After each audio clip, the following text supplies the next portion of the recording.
right, happy Saturday, everybody. My name is Brian. I hope you guys are doing well. I'm the owner-operator of Boathouse Smokers down here in Ascension Parish, Louisiana. Today we got our pit on the shop floor. We're going to do a walk around for it, and we're also going to do a test burn on it. You know, we sell quite a few of these a year. It's one of our mid-size reverse flow cabinets with the insulated firebox. I have never actually cooked on one of these before. To be honest with you, I've never actually built a fire in one of these guys before. So I rely on customer feedback. And my customers are telling me that they can get anywhere from an 8 to 18-hour burn out of this guy. So that's what we're going to do today. We're going to do a walk around of this thing. I'm going to explain how the reverse flow works and what's the benefits of a reverse flow. And then we're going to build a fire in this guy, and we're going to see how long of a burn we can get out of it. So let's get this day started. All right, here we are. Let's talk a little bit about the reverse flow design that we use. This is the way that we do it. You know, I never tell people, hey, this is the way you build a reverse flow in a cabinet. This is just the way that I do it. You know, the internet's a crazy place, man. So I don't tell anybody how to do anything. I just tell you what I do. So basically, the way ours works is the firebox and the cook chamber are completely separate from each other. Okay, and you have this heat transfer tube that runs up the back wall, and it releases heat into the top of the cabinet. And then you have these two exhausts on each side right here that pulls the heat down and then sucks it out and pulls it up and out the exhaust over here. The main benefit when you're dealing with with a reversal with a cabinet, I think, is a little different than with the horizontal offset. Most people, when you're running a horizontal offset, you want to run that reverse flow to give you a good even heat from left side to the right side. You know, the further you are away from the firebox, the more subtle the fire is going to be, and the more even the heat. You know, with the cabinet, it's a little bit different. My main reason for running reverse flow on a cabinet is basically for safety. Like I said, the cook chamber and the firebox are completely separate from each other, so there's no way you can get a bunch of grease dripping down there into that firebox and have a big major fire. Now, you still do have this roof of this firebox right here, which is going to be super hot, you know. So what we typically do is we got a pan that sits in there that catches all your grease. So anyway, here's your heat transfer tube that goes up. These are your two exhausts, and the way we do these exhausts, we don't stop them way back here. I like to bring mine about to the center mark. That way when the heat comes up, it flows around, and that way you can get heat toward the front of the cabinet. If you just had it, you know, sticking out of the back, the heat would come up, drop down, and go right out of there, and I think you'd have about a 10 or 15 degree difference between the front of the cabinet versus the back cabinet. So anyway, that's how we do it. And as soon as I get some paint on this thing, I'm going to do like a little walk around video and kind of, you know, give the whole thing. So, all right, guys, let's build a fire in this guy and see what she'll do.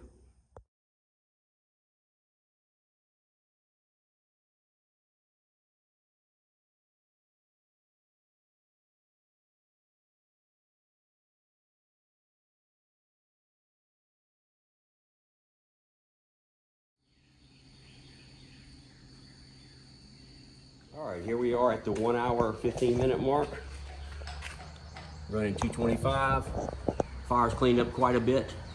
Keep in mind that with these large capacity cookers, especially with the extra large charcoal baskets, this guy's got about 25 pounds of charcoal in it. So it takes a little bit longer for these larger cookers to come up to temp and start burning correctly. All right, update. Here we are at the 5 hour mark. She's locked in about 225 degrees. Got a super clean fire going in this thing. If I was actually cooking in this thing, I would probably be adding some chunks of pecan or cherry or whatever for my flavor. I mean, you can't even see that this thing is running. All right, let's take a quick look inside the firebox at the 5 hour mark. See what we're working with.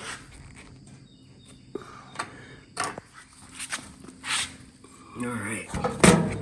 So at the 5 hour mark, it looks like about, I don't know, maybe about halfway there. All right, so let's do the open door test. See how long it takes for this guy to recover once you open the door and let all the heat out. I've done this with our regular stock series cabinets, and it comes back pretty quickly, less than a minute. But I'm guessing with this reverse flow, it might take a little bit longer. So let's give it a shot.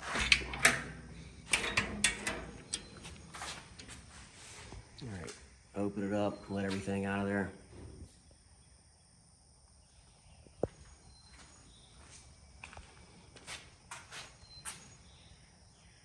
bear with me a second. Give it a second, let that heat come down. All right, close it back up.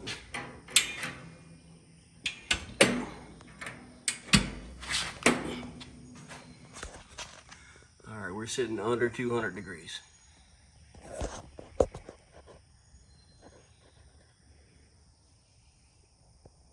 Be right back. All right, so it took about 1 minute and 45 seconds or so. Not quite as fast as my standard flow cabinet, but still not bad. Under 2 minutes is a good deal. All right, here we are checking in. Coming up on hour 7. She's still dialed in at 225 degrees. Got a super, super clean fire. You know, my job as a pit builder is to build a pit that'll run super efficient and super clean. You know, your job as the pit master will be to develop that profile to whatever your liking is. You know, if I was cooking right now, I would probably be putting some splits of oak or some splits of post oak or some cherry or something here to give it a little bit better smoke profile. I mean, it will get a great profile just with charcoal alone, but for most people that's not enough. So just keep in mind, as my job, I'm gonna build a super efficient, clean burning smoker. It will be your job to dirty that up to develop your own profile or whatever it is that is your likings. You know, so just keep in mind that you can always dirty a clean fire up, but you can't always clean a dirty fire if the pit's not built correctly. Let's check in. Here we are coming up on the 10-hour mark. Looks like we're losing a little bit of temp. We're about 210 degrees. All right, now this does not mean that we are done. You know, this simply just means that there's not as many coals lit now as were before. So what I'm gonna do at this point is I'm gonna come over here and I'm gonna open up both of the ball valves fully. And just from my experience, I'm guessing this thing's gonna come back up to about 225, 230, maybe even 240, maybe even have to back it down a little bit. But like I said, just from my experience, I'm guessing at this point we're gonna have probably about another hour and a half, maybe 2 hours of cook time. So my goal for this guy was really 10 hours. So anything over that is lagniappe. I'm very pleased with his performance today. All right, it is 5:34. She's been running for about 11 hours right now. She's still locked in at 225 degrees. From my experience, I think at this point she's probably going to start losing some temp. I'm guessing we're probably not going to get another hour out of her, but hey, what do I know? I'll check back in an hour. Let's go check in and see what's going on with the smoker. It is 6:33 p.m.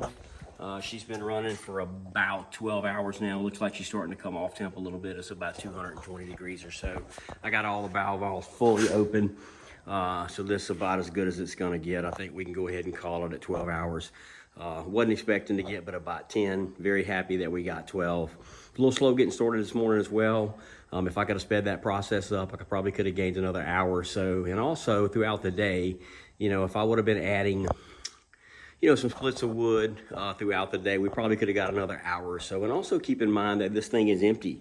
You know, if this thing was full of pork butts, you know, as those pork butts come up to temp, they'll radiate heat as well. So that will also help with the process. So I feel very confident this guy could run for 12 hours, no problem.